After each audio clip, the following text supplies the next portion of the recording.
Hey, welcome back. Making a game is something I've toyed with for the last 8 years or so now. I've messed with Unity a little bit before, but couldn't really get into it. Then I had heard about Unreal Engine, and I've made countless unfinished projects in that. For example, here's something I made over the course of a couple days last summer.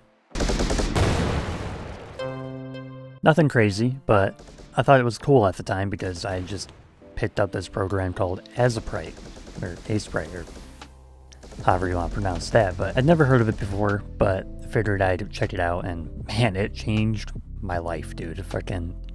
It made creating pixel art and sprite sheets so easy, it is amazing. I didn't really do anything regarding making games after that until last month. A friend of mine sent me this video by Jack Sather, and when I finished watching it, I thought, I may as well boot it up.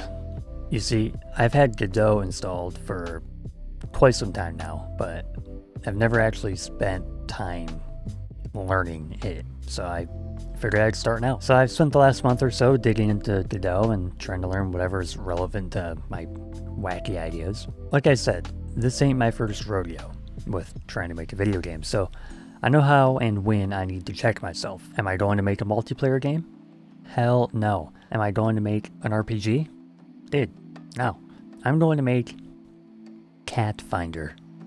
At least start to make it and see how I feel about it later. The main thing for me right now is learning the engine itself, what it can do, what is the syntax of the language, what are the keywords, how do things work in Godot. With my Cat Finder idea, it was quite literally a ripoff of Where's Waldo, except you had to find a series of cats that randomly spawn in the level. And I would have all sorts of junk spawn in the level too, and you had to remove the junk using the correct tool.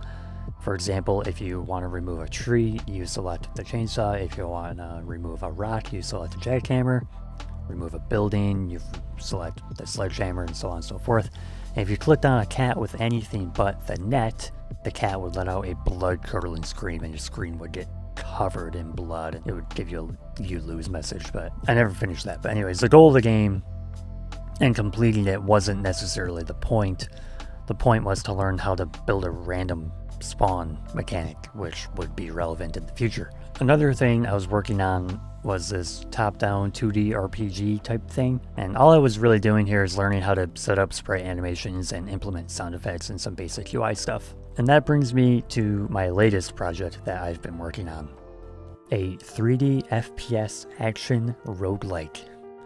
Yeah, sounds ambitious, like I'm ignoring myself when it comes to what I had to say about 2 minutes ago, but I've had an idea for an FPS game for a while now, and eventually that idea morphed into what I'm making now, because what that idea turned into sounded way fucking cooler than the original idea. So I'm not going to bore you with the old, so I set up a character controller, but everything looked pretty gray and boring, so I decided to make it look thick. No. I have the worst character controller I've ever made right now because I did not care about that. I've made dozens of those over the years in Unreal. Didn't care. My focus has been on making the visual vision of my game come to life. So I started texturing and modeling a bunch of stuff. Buildings, fences, grass as a sprite, wheat, and once all that was done, my first enemy. I had this idea of using sprites combined with 3D models for my NPCs, with the sprite being the person and the 3D model being the weapon or whatever object they're holding onto. But then I thought, why not take sprites and turn them into 3D weapons? And here's what I mean by that. I would draw each angle of this sword and shield, for example. Then in Godot, I would go in and combine them all into their own object. Then I would add that object to the NPC's node. Then I would add an animation player and animate it using Godot, so I wouldn't have to use bones and like stuff that you do in 3D modeling with Blender. And then I would sync up the sprite animations at the same time as my 3D animations in Godot were playing, and then here it is, there's the final result. I think it looks pretty sweet. And thank God, by the way, for people that make tutorials for free on YouTube. You guys are awesome.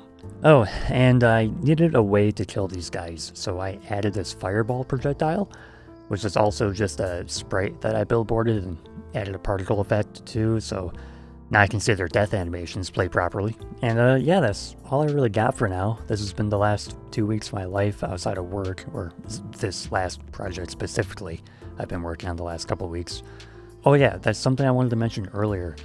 This is easily the longest I've worked on a single project so far, and not just like I started it 2 weeks ago and then didn't do anything and then worked on it again today. I mean, like, this is like the most amount of hours I've put into something as far as game development goes, and it's all really just a hatred of my job that's keeping me going here, and on top of, I guess, the passion of game development. But I'm giving myself time with this, is what I'm trying to say, is I don't want to rush it. I want it to be done as right as possible, given I'm working on my own here, and I'm not trying to limit myself and say like, oh, I need to get this done now and I need to get it out there. Like, no, I don't. That's just such a stressful mindset to have, which I've had before, and it's always something to just take the fun out of it, to feel like you're falling behind when you're not. Like, I don't work for anyone, I'm just doing this, you know?